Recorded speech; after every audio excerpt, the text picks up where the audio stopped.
Well, this is overwhelming. Hi, how's everyone doing? I guess the first thing to say, I'm speaking to all the brown kids in the room, tell your parents now, you can pursue a career in the arts and be a doctor. I am proof.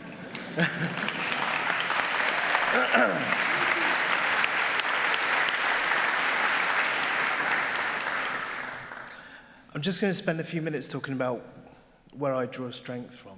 I think a lot about my uncle, Mesh Upadhyay, who came to the UK in 1962, and he's a real source of strength for me, and he's one of the reasons I do what I do.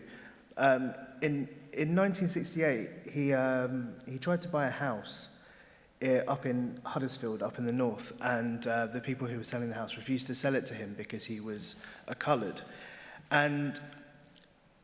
But he could have just taken that as, you know, an opinion of the time and gone away and found somewhere else. But my uncle didn't want to take that. The 1968 Race Relations Act had just come in, and my uncle, against the advice of everyone around him, decided to take those people to court.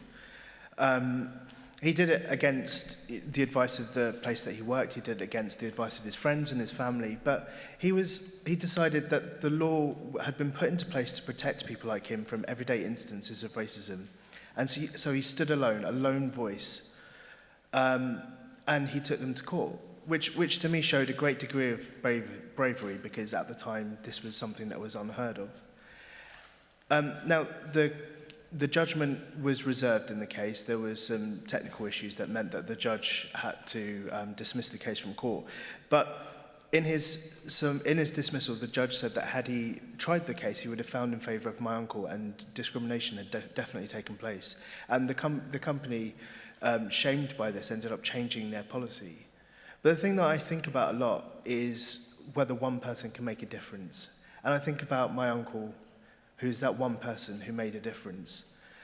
And years later, we were talking about that case, and he was talking about a case in 2017 where a landlord was being taken to court in Kent, refusing to rent properties out to South Asians because they stank the place up with their curry smell, which is ridiculous because, as we all know, curry smells delicious.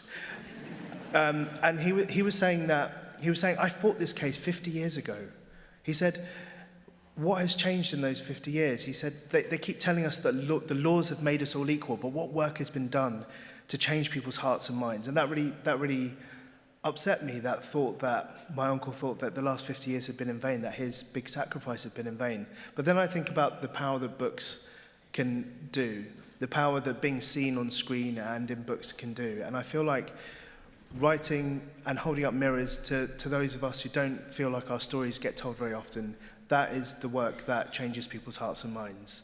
So to all of the graduating students, I want to say your stories are valid, your stories matter, you can make a difference. Make sure you vote tomorrow with your conscience, whoever you may want to vote for, and just keep going. I just want to say thank you to the University of Bath and to Josh Callender for this incredible, overwhelming thing that they have done for me, to my father, and to all the editors I've ever worked with, and to my sisters, and to my family, and to my mentors, because I think the Vice-Chancellor was talking earlier about the importance of mentors, and I would not be standing here without my mentors, Selena Godden, Niven Govindan, Nii Quay Parks, and Courtier Newland, and Bernadine Evaristo, actually, the only winner of the Booker this year.